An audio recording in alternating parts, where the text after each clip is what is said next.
All right, we're live. So, this is for Poplife World Magazine. This is issue number 7, Reflections and Life Lessons. Generally, I do picture-heavy magazines, not so much commentary and writing. I'll do my foreword, and then everything else is normally just pictures and not articles. This one means a lot to me. A, it's number 7, and B, we're in a time where I need to hear from the people I care about the most. I need to hear what's in everyone's heart. We've gone through so much. Yeah. All of us. And if we're still alive right now, you have so much to reflect on. Man. And so many life lessons that get them out. I want to hear them. If you're willing to share them, I want to hear them. I want everyone else to hear them because we have a lot of young people who are surrounded by crash dummies. Man. And when we were younger, we had older folks who we would just be posted up on the block, but they would be telling us good things like, okay, this is stupid. If you do this, this is dumb. Yeah. There was codes. We learned code. Man. And you go by the book, and some stuff is like, nah, that's not okay. This is honorable. This is not. Loyalty is everything. Your name is everything. So all these things. Okay, 2022, you still have young people, old people, you have people. Yeah.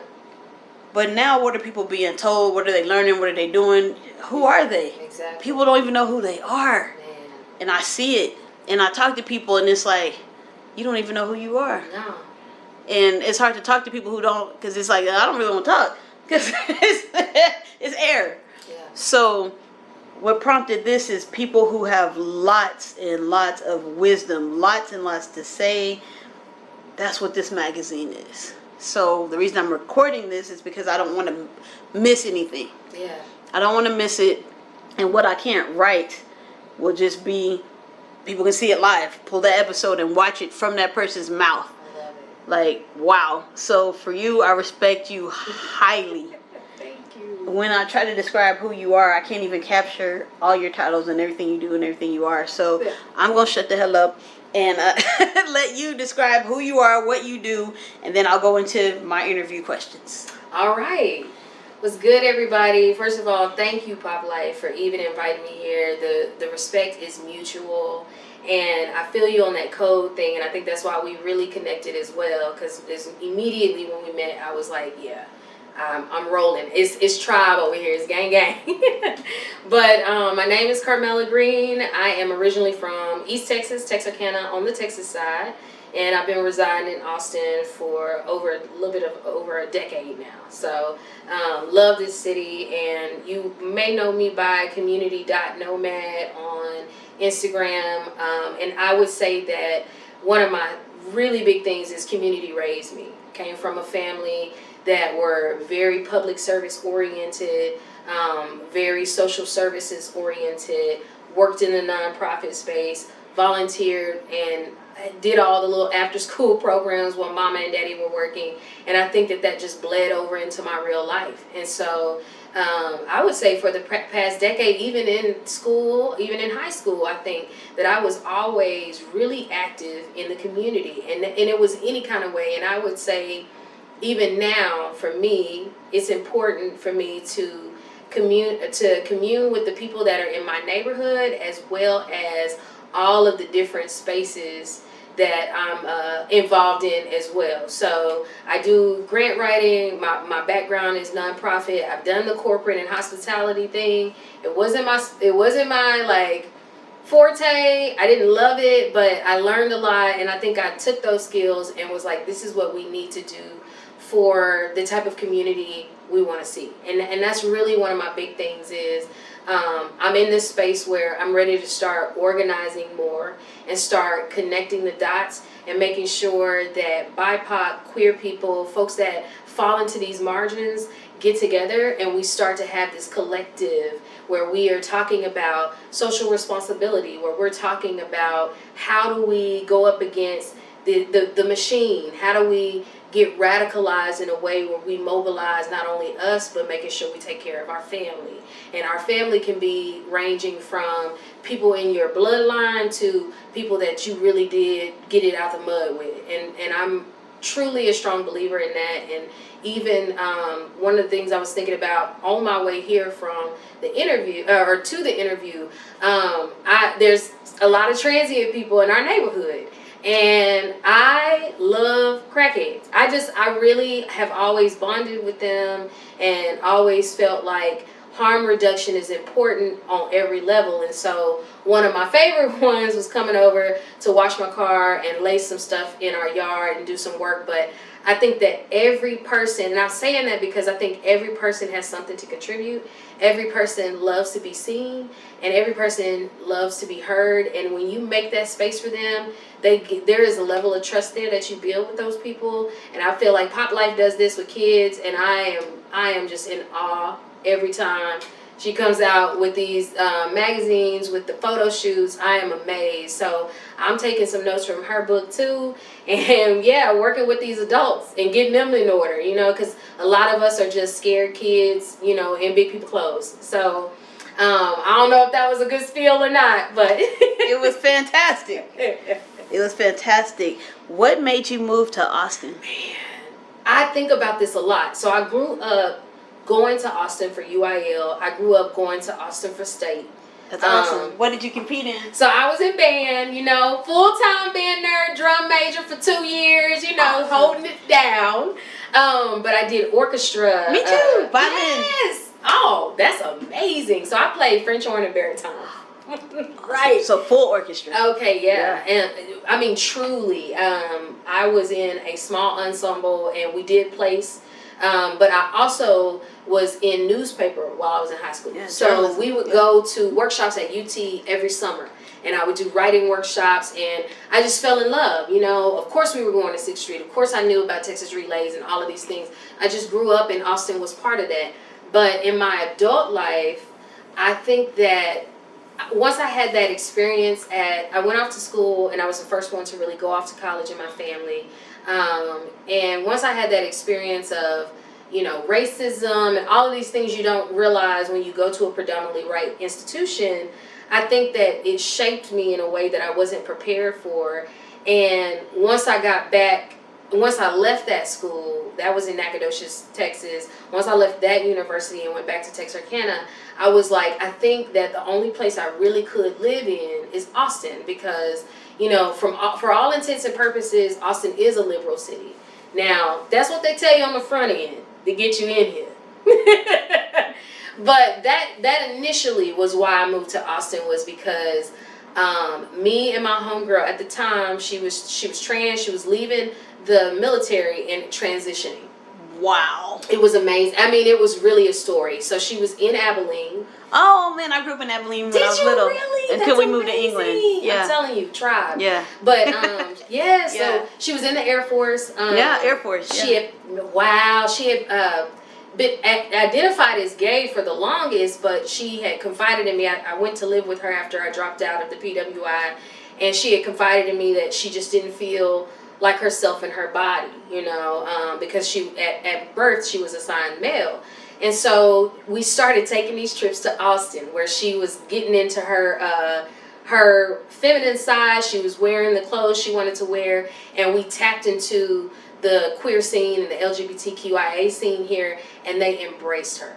And I was in awe, because I was a weirdo and didn't even realize I was queer, didn't realize none of that stuff. And so I learned so much through our friendship. And so after we had been going down there every month, we were like, you think we should move?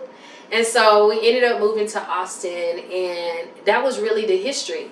Wow. That was it, What year? That was 2009. Wow. When we was going back and forth, and then 2010 we officially moved. The new year, it was 2009 going into 2010, and we moved that new year to Austin. Well, we were in Round Rock, but of course back then the traffic wasn't so crazy, right. So you could get from Round Rock to Austin in about 15 minutes. Yeah, we're in Austin. Right. Central Texas. Greater Austin area. Indeed, which is funny. I became Poplife 2009, right before 2010, on my birthday, December 27th, 2009. And here y'all come, New Year's, 2009, about to be 2010. Yes. So that was a wow. Wow. So yeah, and Wow. You know, and I Life-changing. think that's why I connected so much when I would see the people in your magazines and in the photo shoots, because she really introduced me to a world where I was seen in a way I wasn't seen in the straight world, and the cis and the patriarch, all of those things. And you really get to meet people that have been living in their truth and are unapologetic. And so I will always appreciate what she taught me, all of the things she helped me unpack in that moment. But Austin really was what birthed us into creating the people that we really were all along. And I love that Austin embraced us. I love that, you know, we got to be in all these little spaces and learn about all these areas of Austin. But I love that that was my first introduction. I was on 4th Street all the time, every day, all day. And it was safe. Like, it was safe. 4th Street District is safe. Yes. It's safe. So when I went for my first drag show a few years ago, I was like, I don't think I knew 6th Street. I don't feel safe anymore. But over here, I feel fine. I can park. I can go walk in rain. I can dance, and I can go home. Yeah. So I feel that. Yes. And that's what we did, you know. And it would really hurt me sometimes, because that's what she would tell me. She'd be like, I don't feel comfortable going to a straight bar. I don't feel comfortable. Somebody might clock me. Somebody might know, you know. And so I was happy to be in a space where I felt safe and wanted and appreciated. But to think that outside of this realm, she didn't exist to a lot of people, that really did change my perception too. And there was times where I was even in a transphobic mind state, you know, especially when I was struggling with coming out of that religious household. My dad was a pastor, and my dad is a pastor. But I had a lot of deep-seated beliefs that came from that, you know, that era of growing up in church and people just telling you that everything's an abomination if it's different. And so she and I, when she got ready to really fully transition, and she had gotten her severance pay from the Air Force, and she was getting ready to get some titties. That's it, the twins. The twins. And I regret my reaction to that, because I was not ready, you know. And at the time we were living together, and my boyfriend had moved in, and I think I was more so trying to please a man, of course. And I think that I wasn't there in that moment, but she was embraced. She had a family and everything. And for I think 4 years we didn't talk. And I watched her blossom. I watched her, you know, and I was going to her drag shows when she was dressing up in drag. But when she told me she wanted to transition, I really had to do the work. I had to do the internal work. And there were so many lessons I learned after we parted ways. And it was really because I had to grow. You know, it wasn't nothing on her part. And when a few years later, in 2013, I had gotten really, really sick. Actually, it might have been 2015. I'm dating myself. Yeah, 2015, I had gotten really, really sick and had a seizure at work. Mercy. And my sister, who lives in San Antonio, had to drive down to Austin because they had to rush me to the hospital. And my homegirl that I'm talking about, that's trans, she saw on Facebook where I was in the hospital, and she came to see me. She said, I'm coming to see my sister. Yeah. I'm coming. You were. And so I was so drugged up. I don't even remember. I remember her being there, and I remember her asking to touch her titties. I remember. Touch the twins. Like, and, hold you on, know, wait a minute. I'm just happy to see her, and I think I kept thanking her and everything. She had to drive my car home. I mean, it was a whole thing.